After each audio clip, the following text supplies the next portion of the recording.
ये काला घोड़ा मधुमक्खियों के छत्ते से शहद को खा रहा होता है।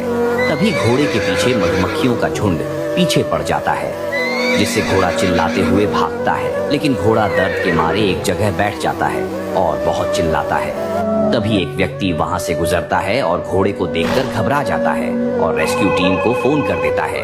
फिर रेस्क्यू टीम घोड़े को बचाने आती है और रेस्क्यू टीम घोड़े के शरीर पर एक दवा को छिड़कने लगती है। फिर धीरे धीरे मधुमक्खियां घोड़े के शरीर से भागने लगती है और घोड़ा को रेस्क्यू टीम बचा लेती है। ये क्या अभी तक आप लोगों ने इस घोड़े के लिए सब्सक्राइब नहीं किया?